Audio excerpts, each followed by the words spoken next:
Bab 2986. Tunjukkan arahnya. Di arena, Mileye memandangi cahaya putih di depannya dan lambat laun, seorang pria muncul dalam cahaya putih. Begitu pria itu muncul, dia langsung menghilang di tempat. Di depan Mileye, ruang dan waktu bergetar dan segel tinju meluncur ke arahnya. Melihat pria itu, dia langsung menyerang. Mileye tertegun. Dia tidak mengelak atau menghindar dan membiarkan pukulan itu mengenai dirinya di antara kedua alisnya. Namun hampir di saat yang sama, dia juga meninju pria itu di antara kedua alisnya. Bang! Bang! Mileye tidak bergerak sama sekali, namun lelaki itu langsung terbang. Dalam proses terbang keluar, tubuh fisiknya dimusnahkan inci demi inci. Semua orang di arena tercengang. Dikalahkan dalam hitungan detik. Di bawah, Anggia memandang Mileye dan sedikit mengernyit, kultivator fisik. Bukankah dia bilang dia adalah pedang yang berbakat? Saat dia mengatakan itu, dia menoleh untuk melihat alam ilusi di sampingnya, terus periksa. Bayangan membungkuk hormat, berbalik dan pergi. Di panggung kompetisi, di hadapan Mileye, pria itu juga langsung terpana. Saat Mileye hendak melanjutkan serangannya, pria itu tiba-tiba berkata, "Berhenti. Aku menyerah." Menyerah. Mileye tertegun, lalu berkata, "Apakah kamu tidak akan bertarung?" Pria itu menggelengkan kepalanya, "Jangan berkelahi." Setelah mengatakan itu, dia berbalik dan pergi. Mileye menyentuh hidungnya, sedikit bingung. "Apakah kamu menyerah sekarang?" Saat ini, papan kayu dan cincin penyimpanan perlahan melayang di depan Mileye. Di papan kayu itu terukir dua karakter besar, 100. Di dalam cincin penyimpanan, ada 2000 kristal gun. Mileye menyimpan kartu kayu itu, lalu berbalik dan berjalan keluar arena. Dia mendatangi Anggia dan berkata sambil tersenyum, "Nona Anggia, kamu menang." Saat dia berbicara, dia mengarahkan jarinya dan sebuah cincin penyimpanan terbang di depan Anggia. Ada 1000 kristal gun di dalam cincin penyimpanan. Anggia menyingkirkan cincin penyimpanannya dan berkata sambil tersenyum, "Selamat." Mileye tersenyum, lalu melihat daftar senjata di panggung kompetisi dan berkata dengan santai, "Nona Anggia ingin membunuhku." Mendengar ini, Anggia menyipitkan matanya sedikit, tapi dengan cepat kembali normal. Dia menatap Mileye dan berkata sambil tersenyum, "Mengapa Tuan Muda Ye mengatakan itu?" Mileye memandang Anggia dan berkata sambil tersenyum, "Tuan Muda Ye, bukan Tuan Yang." Mendengar ini, mata Anggia langsung menjadi dingin. Mileye tersenyum dan berkata, "Jika tebakanku benar, Nona Anggia pasti ingin membunuhku di panggung seni bela diri. Karena hanya dengan cara itu, Nona Gun di sebelahku tidak akan mengambil tindakan, benarkah?" Melihat sudah ketahuan Mileye, Anggia berhenti berpura-pura dan tersenyum tipis, "Ya." Saat dia mengatakan itu, dia melirik ke arah Mileye, "Aku sedikit penasaran, bagaimana Tuan Muda Ye bisa melihatnya?" Mileye berkata, "Jiwa pembunuhan. Meskipun gadis menyembunyikannya dalam-dalam, aku tetap pantas mendapatkan jiwa pembunuhan gadis itu." Faktanya, alasan sebenarnya adalah garis darah. Setelah garis keturunan iblis gila mendapat terobosan lagi, ia menemukan bahwa ia terlalu peka terhadap jiwa pembunuhan, energi darah dan energi jahat. Dia jelas bisa merasakan sedikit jiwa pembunuhan, energi darah dan energi jahat. Anggia tersenyum dan berkata, "Tuan Muda Ye, tahukah kamu siapa yang ingin membunuhmu?" Mileye berkata, "Dewa Hukum." Anggia menatap Mileye, "Kamu tahu?" Mileye terkekeh dan berkata, "Dia satu-satunya musuh yang kumiliki akhir-akhir ini. Selain dia, aku benar-benar tidak bisa memikirkan orang lain." Namun, gadis itu seharusnya bukan berasal dari dunia hukum. Anggia tersenyum dan berkata, "Tuan Muda Ye, kenapa kamu tidak menebak identitasku?" Mileye menggelengkan kepalanya. "Nona Anggia, pernahkah kamu memikirkan mengapa Dewa Hukum tidak datang untuk membunuhku secara langsung?" Anggia melihat ke arah panggung kompetisi di kejauhan. Saat ini, ada penantang baru di panggung kompetisi. Anggia berkata, "Tuan Muda Ye ditemani oleh seorang guru yang tiada taranya." Mileye terkekeh, "Nona Anggia, aku tidak ingin bicara omong kosong, aku ingin pergi ke ring kompetisi sekarang. Ayo, beritahuku siapa lawan yang kamu atur untukku. Aku akan menantangnya secara langsung." Anggia menoleh untuk melihat Mileye tanpa berkata apa-apa. Mileye tersenyum dan berkata, "Menurutku lebih baik semua orang tidak membuang waktu, bagaimana menurutmu?" Anggia sedikit mengangguk. Tuan Muda Ye sangat percaya diri. Saat dia mengatakan itu, dia menunjuk ke panggung kompetisi dan berkata, "Tuan Muda Ye akan tahu jika kamu naik ke sana." Mileye mengangguk, "Oke."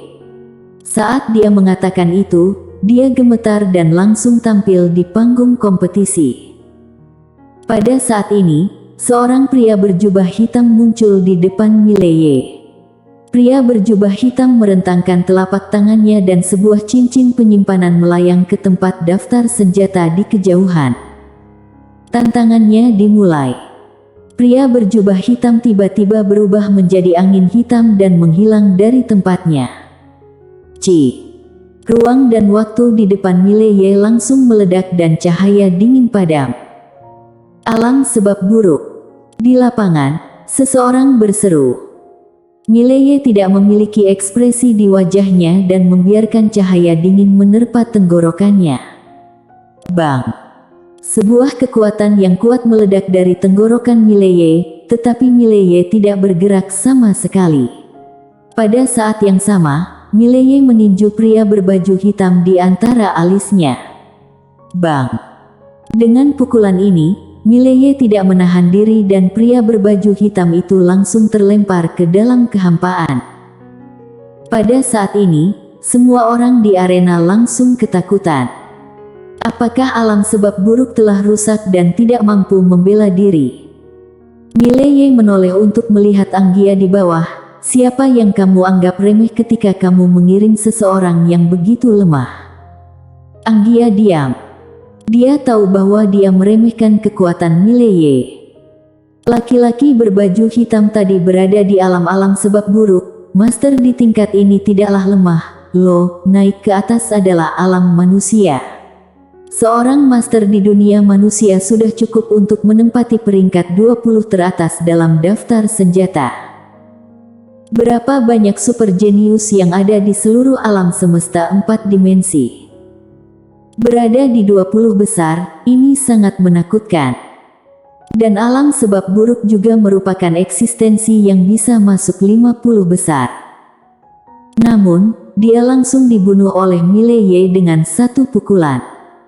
Saat ini, Mileye tiba-tiba tersenyum dan berkata, "Bagaimana kalau Nona Anggia maju sendiri?" Anggia memandang Mileye, "Apakah kamu yakin?" Mileye tersenyum dan berkata, "Tentu saja aku yakin." Anggia terkekeh dan berkata, "Kalau begitu Tuan Muda Ye akan menantangku." Mendengar ini, Mileye menoleh untuk melihat daftar senjata. Segera, dia menemukan nama Anggia di barisan depan. Ke-18 dalam daftar senjata. Biaya tantangan, 1 juta kristal gun. Mileye membuka telapak tangannya dan sebuah cincin penyimpanan terbang ke daftar senjata. Saat ini, Anggia muncul di depan Mileye. Dia memandang Mileye. "Aku harus mengatakan, Tuan Muda Ye." Mileye tiba-tiba menghilang. Saat dia muncul kembali, dia sudah berada di depan Anggia.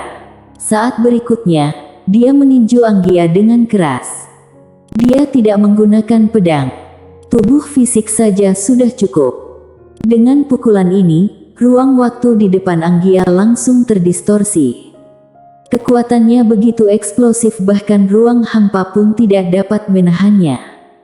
Melihat pukulan mengerikan Mileye, mata Anggia bersinar dengan ganas. Bukannya maju, dia mundur dan bergegas ke depan. Pada saat yang sama, tombak panjang keluar dari telapak tangannya.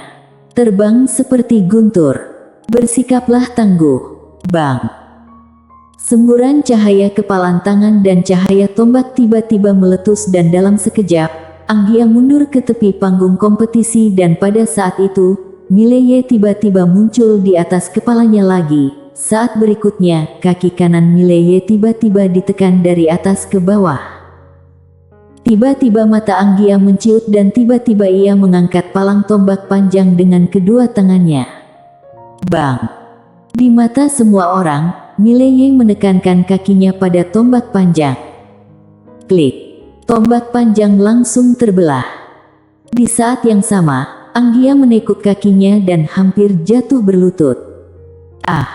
Anggia meraung keras dan hendak berdiri.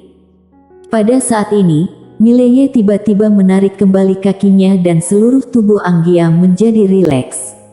Namun, saat berikutnya, Mileye membanting kakinya lagi. Bang! Tombak panjang langsung hancur dan kaki Mileye langsung menekan bahu Anggia. Bang! Anggia tidak bisa lagi menahan kekuatan yang menakutkan dan langsung berlutut di tanah. Tanah bergetar hebat dan langsung terbelah. Ada keheningan total di bawah panggung kompetisi. Ini adalah kekuatan murni. Jadi semua orang melihat pemandangan di panggung kompetisi ini dengan kaget. Anggia berlutut di tanah, dia ingin melawan, tapi tendangan Mileye sepertinya berbobot 1 juta pound, membuatnya tidak bisa bergerak sama sekali. Tidak hanya itu, saat ini, dia merasa organ dalamnya seperti hancur. Pada saat ini, seorang lelaki tua di bawah tiba-tiba berkata dengan suara galak, "Dia adalah Putri Marsekal Agung Kaisar Vitalitas, jika kamu berani membunuhnya." Mileye tiba-tiba berbalik dan meninju. Bang! Segel tinju langsung meledakkan lelaki tua yang bisa berbicara itu menjadi kehampaan. Semua orang kaget dan mundur dengan kasar. Mileye menoleh untuk melihat ke arah Anggia yang berlutut di depannya. Aku tidak menyangka alam manusia bisa begitu lemah. Setiap orang harus mengatakan bahwa Mileye memang sedikit berantakan saat ini. Dia benar-benar tidak menyangka bahwa dia akan menjadi begitu lemah di alam manusia. Tidak. Harus dikatakan bahwa dia tidak menyangka bahwa dia akan menjadi begitu kuat. Dia pikir dia lemah sebelumnya dan itu karena musuh-musuhnya. Siapa musuhnya? Gun, penguasa tiada batas, pemilik pena kebenaran agung. Menghadapi ketiganya, dia secara alami sangat lemah. Dan dia sangat bodoh sebelumnya sehingga dia selalu membandingkan dirinya dengan ketiganya. Sial, bukankah ini mencari pelecehan? Apa yang harus kulakukan adalah membandingkan diriku dengan mereka yang berada pada level yang sama. Memikirkan hal ini, Mileye hanya bisa menghela nafas dengan suara rendah. Mengapa aku hidup sangat lelah sebelumnya? Itu semua karena aku bodoh. Sekarang dia telah membuka pintu baru. Pada saat ini, Anggia tiba-tiba menatap Mileye dan berkata dengan galak, "Beraninya kamu menghinaku." Mileye memulihkan pikirannya dan memandang Anggia, "Kamu memenuhi syarat untuk dihina olehku." Anggia ingin mengatakan sesuatu yang lain, tetapi pada saat ini, aura menakutkan tiba-tiba datang dari kejauhan. Semua orang di arena kaget dan mundur dengan keras. Saat berikutnya, seorang lelaki tua yang mengenakan baju besi muncul di bawah panggung kompetisi. Melihat lelaki tua ini, seseorang di tempat tersebut tiba-tiba berseru, "Kaisar Vitalitas Marsekal Agung Rizi." Rizi. Marsekal Agung Kaisar Vitalitas memimpin hampir 80% pasukan Kaisar Vitalitas.